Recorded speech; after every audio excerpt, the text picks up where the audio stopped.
Hello and welcome to our last session for the day, a very exciting one to keep you all here, so you have to battle the Gold Coast traffic in the afternoon. So this afternoon I have why I created open source malware right here on the GC with Paul McCarty. If everyone can please give him a clap to get him on stage, even though he's already there. Thank you, thank you. I've been getting that Paul McCartney thing for 40 years, and I'm still getting it, less and less so every day, though. Good day, everybody. My name is Paul McCarty. Many of you know me, and I'm glad that I got my heckling crew up front here. Today, we're going to talk about something that I created that I'm really excited about. It's a free open source community. It's called OpenSourceMalware, OpenSourceMalware.com. I am probably most known for my first startup, and I've got some of the original crew. I've got employee number 1 and employee number 2 in the front row here, which is super awesome. I'm really excited to have those guys here. But SecureStack kind of set me up for what we're going to talk about today. But I've also, I'm obviously American. Please forgive me for that. Don't hold it against me. I've worked for a lot of large organizations. I've worked for a lot of startups. And I love building startups myself, and I'm doing it again. So I'm really, really excited to be here and talk about our free community. All right, first, there are 2 types of software risk. 2 types.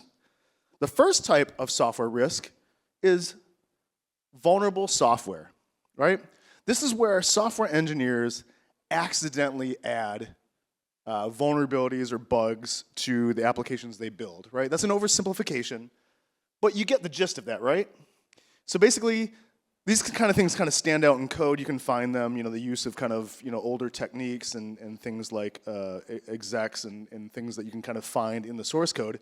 And we have a whole industry that's kind of built up to find these things. For example, we have the OWASP top 10, and basically every application security company on the face of the planet is built to address vulnerable software risk, accidental risk. And when you have these tools, things like Endor Labs and Veracode and Sneak and all these other tools, they produce findings, right? And these findings are kind of hard to deal with because you got to figure out, do I patch it? Do I specifically, how do I do that? So the findings are different than what you're going to find in the other type of software risk, which, by the way, if you didn't get this, we're here today to talk about the second risk, which is the intentionally malicious. This is bad guys, typically bad guys, but a very, very small percentage of them are also bug bounty and security researchers. But these are created typically by criminals looking to make money or steal intellectual property. Bad guys like to use JavaScript for a whole bunch of reasons, and I won't go into the details of that, but basically they're building this kind of malware, these malicious kind of components, and when you find these things, it doesn't have findings like, I should probably patch that library, I should remove that insecure function. This is really simplistic. When you find a malicious thing, you need to get rid of it, right? Less than 5% of software vulnerabilities are actually attackable. And I think this is kind of a crazy statistic because, like I said, we have all these tools and this whole ecosystem to help us find these things and address this. Most of our budget is spent on this kind of risk. And yet, only 1 to 6% of the CVEs out there typically are attackable when found in people's applications. 1 to 6%. That's a very tiny number. When I was building SecureStack, I was tackling that first risk, me and my team. So we were basically trying to address vulnerable software. And while we were doing that, I kind of always had in my head, there's like this other thing out there that nobody's really addressing, which is this intentionally malicious risk. And it was always in the back of my head. And so when SecureStack, unfortunately, rode off into the night and didn't make me rich, I started thinking, let me do something about this, this malicious risk. Why do I care about this? Well, I care about this because we are being attacked constantly. You might have heard of this little thing called the Shai-hulid attack. Shai-hulid happened last year in September and affected, in the first 2 waves of Shai-hulid, it affected NPM packages that are downloaded more than 3 billion times a week. Not a year, a week. These things are on your phone right now. They're in your web applications. They're everywhere. These components, these JavaScript components, just in NPM, are ubiquitous, right? And then let's talk about our friend Axios. Axios happened much more recently. Axios is a library that's used really commonly to build a kind of CLI requests and what have you in Node apps. And it is maintained by one guy, Jason. And Jason was approached by some people that wanted to collaborate with him. And over the course of 6 months, he met them in person multiple times. He had multiple video calls with them. They had collaboration meetings and all kinds of stuff. They even gave him $1 million. And you know who that was? That was North Korea. And they basically compromised Axios, and we're still dealing with the outcome of that today. And let's talk about this week. So this week, GitHub was compromised because a Microsoft employee was compromised via the TAN stack NPM package takeover, which happened last week by Team PCP. And then that first compromised developer, then the bad guys used their credentials to push out a new version of a VS Code extension, which was then downloaded and installed by another Microsoft employee, which then gave the bad guys, Team PCP, access to 3,800 GitHub repositories, internal, sensitive GitHub repositories. Why I'm talking about these things, this is some of the greatest hits of the malicious software history. This is a problem, and we're not really dealing with it because we're spending all of our time dealing with vulnerabilities, right? We're dealing with, we bought all these tools. We bought Veracode and Sonatype and Sneak. But have we bought anything or used anything to help us with our malicious risk? Let's introduce to some of the bad guys here that we're talking about. First and foremost, in the upper left-hand corner is the reigning champion of software supply chain risk, Lazarus Group, North Korea. I think we've all heard of them. Has anybody not heard of Lazarus Group and is willing to put up their hand? Yeah, I didn't think so. Lazarus Group is actually the most active threat actor in terms of ongoing software supply chain risk. I taught a class at Melbourne B-Sides last Friday, a week ago today. And in that, basically, I showed the people that were in my training how to find thousands of active DPRK attacks in GitHub really easily, using some really, really simple search terms and other kind of techniques. They are incredibly active. Glassworm is we've attributed it to a Russian threat actor group. Which one exactly, we don't know, but probably Russian. They like using malicious VS Code extensions, but they also have used NPM packages and other things. Similar in some ways to Lazarus Group, but different in the sense that they're not really looking for cryptocurrency. They're looking for other things. Next is Team PCP. Who has heard of these ridiculous, clout-chasing 24-year-olds on Twitter constantly yapping? Yeah, good job. One of the leaders of Team PCP did another interview, has done multiple interviews, and did another interview today. I've never seen threat actors talk as much as Team PCP has, but they have been incredibly successful, unfortunately, over the last 3 months, really kind of taking off in February. They existed as a threat group before that, but they really started using this kind of GitHub Actions cache poisoning technique in February. And they're all over the shop right now, causing all kinds of havoc with all kinds of open source projects. CCP, the Chinese government, is very active in software supply chain risk as well. They don't act like Lazarus Group because they're not chasing cryptocurrency. They're looking to steal intellectual property and get access to specific companies, and so that's kind of, they tend to be more targeted. Nobody's ever attributed the XZ utils attack. However, a son of a Chinese general tweeted soon after the attack claiming responsibility for it, his crew, and then that tweet was immediately removed, and that guy is probably somewhere bad. Regardless, lastly but not leastly is Cozy Bear SVR. This is part of the Russian government. They were behind the SolarWinds attack. Not as prolific as some of the other threat actors out there, but they definitely have this kind of weird relationship with criminal threat actors in Russia, where there's like this they use criminals to help them do state-run stuff, and then they give them, basically a free pass to pwn people as long as this doesn't happen within the CIS countries. All right, so if I wanted to learn about this kind of malicious threat risk, where do I go?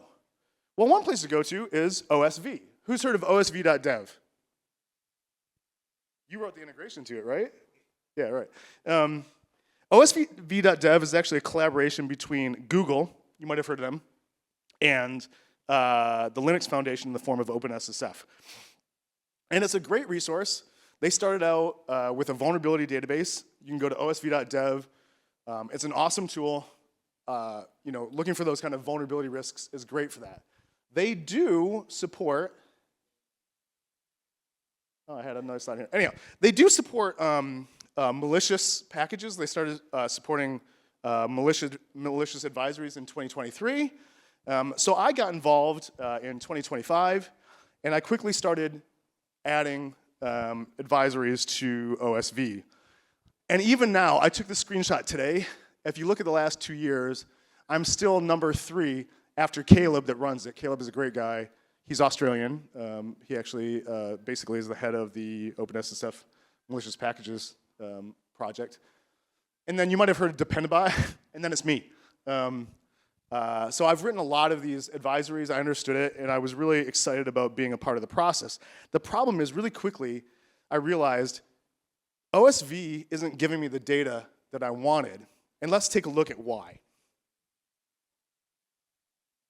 So what we're looking at here is we're actually looking at an OSV malicious advisory. And you can see in the top there, the package name is cryptoco-auth. Now, if you look down, you can see that there's 2 versions that are malicious, 1.0.3 at the bottom there and 1.0.6. What you don't see is you don't see what it does. What happens when it goes boom? What happens when somebody installs it? So if I scroll back up here, let's look at the other place. So there's OSV.dev and there's GHSA. GHSA is GitHub Security Advisory, right? That's another place where you can look for malicious advisories about malicious packages. And basically what you do is you go to GHSA and you search by type malware, and you'll get all the malicious components that they've listed there. Unfortunately, they pretty much only do NPM. So it's a very kind of limited data set, unfortunately. If you look at this one, it has even less information than the last one. It basically has the package name, and then affected versions is everything above 0, right? So it's like, there's not a lot of information there to go on. And that really kind of bothered me. OSV and GHSA are great. If you want to say, hey, is something malicious or not before you install it, that's better than nothing, right? But it wasn't enough for me, because when I help organizations in incident response, when one of their developers install one of these packages, or if it runs in somebody's continuous integration, what do you do then? Where do you go? How do you find out information? If you can't get information from OSV.dev, and you can't get information from GHSA, what do? You basically have to pull the package, if you can still get it. You have to unzip the package, you have to look at it, you have to put yourself at risk to figure out what it does, how does it go boom, what do I look for to understand whether or not this is a problem for my organization. And that really kind of bothered me. I thought, man, I want to build something that's like OSV, but has all the data that can help people actually do both a proactive and a responsive. And what I mean by that is that proactive is you're basically saying, before you install something, you can do a check that says, is this thing malicious or not? If it's malicious, probably don't install it, right? Secondarily, the second use case is, if I have installed it, if it has run in my CI processes, I want to know what to go and look for. So there's 2 use cases there out of this kind of data. Does that make sense? Cool. All right, so I thought, man, what if I could take like a bug bounty program and virus total and OSV, and if they all had a baby, right? That would be a crazy weekend, but if they had a baby, well, I wanted to build that baby, and I did. in the form of open source malware. Real quick before I introduce you to open source malware, NPM is by far kind of the largest source of malicious packages. According to a study from Sonatype last year, 98.5% of all malicious packages are served out by one registry, NPM. NPM, by the way, is also owned by Microsoft, in addition to GitHub. There are over 1,100 new packages that go into NPM every day. That's net new. There's over 140,000 changes to existing packages every day. And the reason those numbers are important is because it's really, really, really hard for any organization, whether it's OSM or whether it's Socket or anybody else, to be able to scan all of that stuff. But I wanted to try to do it anyhow, and that's why I built OSM. OSM is the world's largest centralized database of open source malware data. And what that means is GitHub repos, NPM packages, PyPy packages, AI skills, all kinds of stuff. All the things that you need to build software products, we have inside of our database. And yes, I used a lot of skulls. All those things that I was looking for are things that I built into the platform. So things like, you can look for IP addresses and domains, all the kind of classic IOCs, but you can also look for things like NPM username, GitHub username, GitHub repo, right? And we tie these things together in a big threat graph. And the best thing of all, we give it away for free. All of this, everything you're going to see today is all free. So this is an example of a specific threat report inside of OSM. What we're looking at here is we're looking at the Axios package, which basically pulled in a malicious dependency, which is a plain -crypto.-js. What you can see on the left is the top of the report. We have a threat description. We talk about what the thing is in general, kind of at a high level. Is this like a dependency confusion attack? What is this? And then underneath that is the important bit. That's the payload details. This is where we talk about how the thing goes boom, right? And if there are IOCs that we can find, we add those to that payload detail section. Now, at the bottom of the threat report, you can see up there at the top, we give you details about the specific package, which versions in this case were malicious.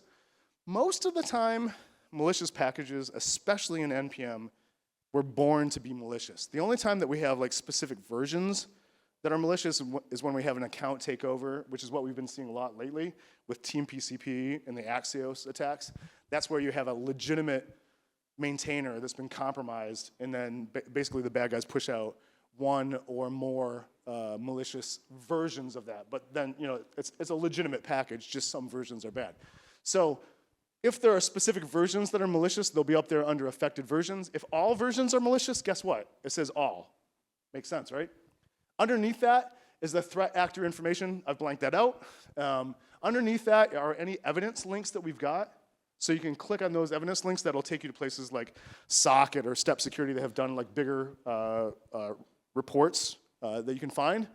Underneath that are tags. Each one of those tags are clickable. So in other words, when we put a tag on something, supply chain or Trojan or backdoor or data exfiltration, you can click on those and you'll go to all the threats inside of our database that are tagged in that way. And finally, down at the bottom, we'll take you directly to the link in NPM, or if it's an AI skill or GitHub or wherever that thing lives, we'll take you there. Cool. So, what does OSM support? First and foremost, we support packages. We support JavaScript, Python, Maven, Rust, Go, Ruby, .NET, and we also recently added support for Brew. Now, as I mentioned earlier, like the vast majority of malicious packages traditionally have been in NPM. Well, guess what? PyPy is increasing pretty dramatically. It's nowhere near, and it won't be ever, for a whole bunch of reasons. It'll never be as bad as NPM, but it is growing. PyPy is growing. But we also have VS Code extensions. We found more than 1,300 malicious VS Code extensions. We found 1,100 malicious AI skills. All these are in the database as well. So that data now is growing outside of just NPM. The other things that we support, GitHub repos. If we find that a GitHub repo is malicious, we'll list it inside the database. And this is actually one of the most submitted things. So basically, we've got 1,400 users of OSM around the world. And a handful of those users submit things on an almost daily basis. So we've got researchers at Jamf and Panther and other organizations that add stuff daily to our database in addition to my automatic detection and my threat research and what have you, and grabbing it from other places. So a lot of those GitHub repos are things like DPRK contagious interview repos. We've got a couple thousand of those, I think 3,000 of those. We've also got GitHub users and GitHub organizations. We don't have a lot of those because bad guys typically don't take the time to build a GitHub organization, but if we find one, it'll be in there too. And then VS Code. There's actually 2 places that you can get VS Code extensions. I mean, there's actually 3. You can just go to GitHub and you can find them and download them. But the 2 main places you can get those from are the Microsoft VS Code marketplace, and the other is openvsx.org. We support both. If a bad guy puts one in one and not the other, we'll include that in the database. And finally, AI skills. We support a bunch of different AI skills registries. We started out with ClawHub because I found 386. A couple days after Peter that built OpenClaw, he built a registry himself, and after he released that, I found 386 malicious AI skills in his registry, which, by the way, is still up and running, clawhub.ai. Luckily, most of those malicious AI skills have been removed, but the reality is that there's chock-a-block full of those. At one point, something like 15 or 16% of the AI skills in that one registry were all malicious. So we support all those too as well. We have 2 free API endpoints, and those 2 API endpoints are basically these REST endpoints. One allows you to specifically ask check malicious. So basically, the way check malicious works, and if you want to understand this in more detail, you can go to our website docs.opensourcemalware. But basically, you just call check malicious, and you tell it what ecosystem you want to search for, and then the name of the thing. If you want to check a specific version, you can add a parameter for version number, and you can pass that, and we'll tell you if that version is malicious. However, if you don't pass version at all, we'll tell you all the versions of that are malicious. So a pretty helpful thing. People hit that API all day long. We'll talk about that here in a second. And the other one is query latest. This will give you the last 100 most up-to-date, most recent threat reports from a specific ecosystem. So when you call query latest and you say, give me NPM, it'll give you the last 100 that hit the database. And we've got people that basically around the world, they'll just sit there and they poll that like once an hour or whatever, right? So those are the 2 core APIs. And I'll tell you this, they're pretty popular. So this has been the use of our APIs over the since November. I wonder what happened somewhere in here.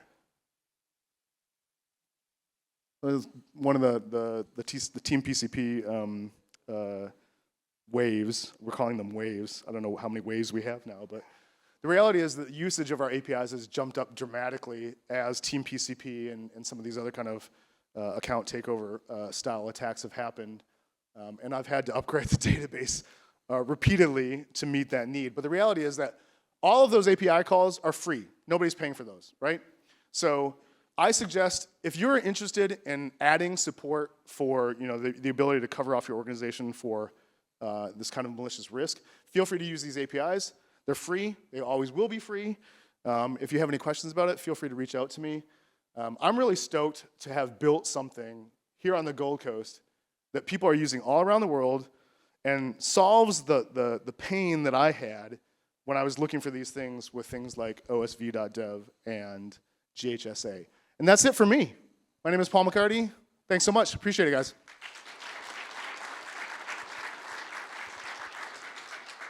So I love questions. Awesome. They're not working in the app, so if you have a question, put your hand up and I will run. We'll do this the old-fashioned way. Good job, Paul McCarthy. Oh, Jesus. What's the craziest thing you've seen? Ooh. Oh, I got a good one. We found a Python library, and I posted this on LinkedIn. We found a Python library that had a crypto miner clearly in it that somehow had been in PyPy for 4 years. Like, how does that happen, right? Like, how does a crypto miner sitting there in clear text, zero obfuscation, zero trying to hide it, ponying people for like 4.5 years, how does that happen? And this is something we have to come to, we think that people are covering us for this. You have to cover yourself, right? So there's all kinds of crazy stuff that we see all the time, but something as like blatant as that, it's pretty ridiculous. What else? What other questions we got? Hey, is there anything that we as a community can do to help OSM continue to be a free tool? And oh, sorry, over here. Yeah, 100%. I mean, we would love people to contribute. You can sign up for free with a GitHub account.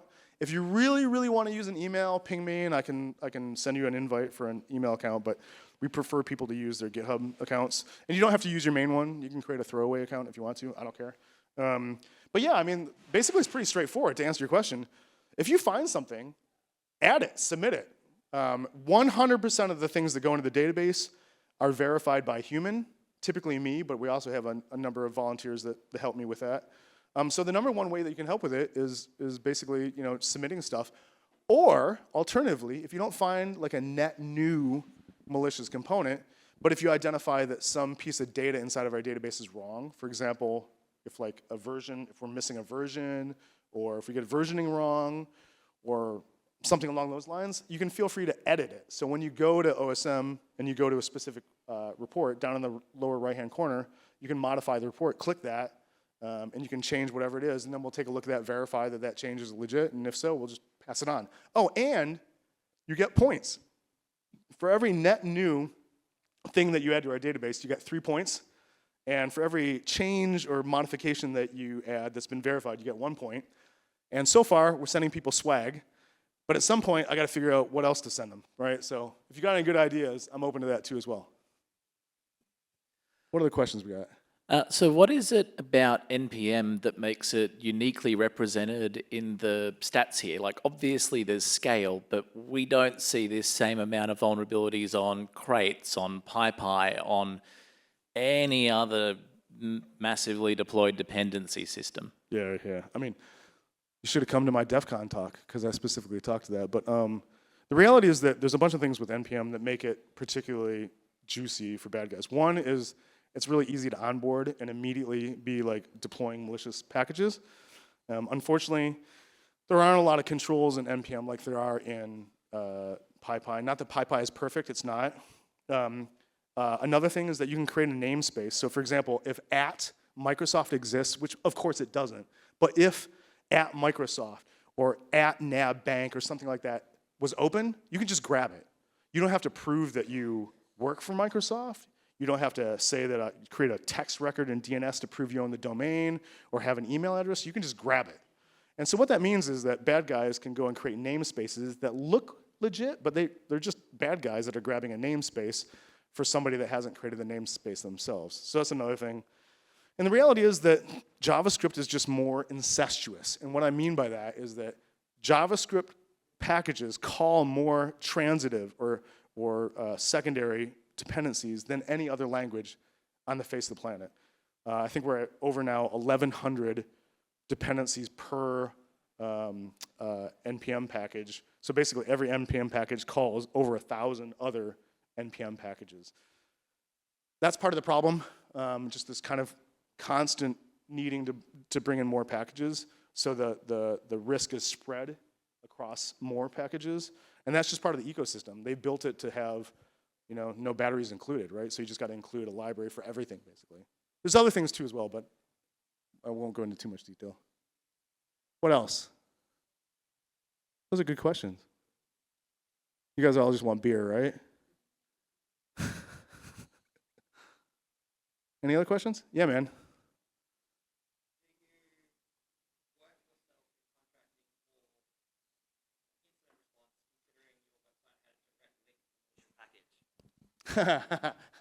Well, all right, so first and foremost, if it's malicious from birth, they take it down, right? So it's gone off the NPM registry. Typically, it's only going to be there if it's a compromised package, and then they've removed it. And NPM has gotten pretty good at that, mostly. Do I do incident response? I used to, but the two things weren't directly linked. I think this problem pre-existed my linking to it in OSM, But no, I didn't. I had enough work without having to do that specifically. So, anybody else? All right, cool. Let's call it. It's beer o'clock. Thanks, guys. I really appreciate it. Thank you so much. Cheers. Thank you so much.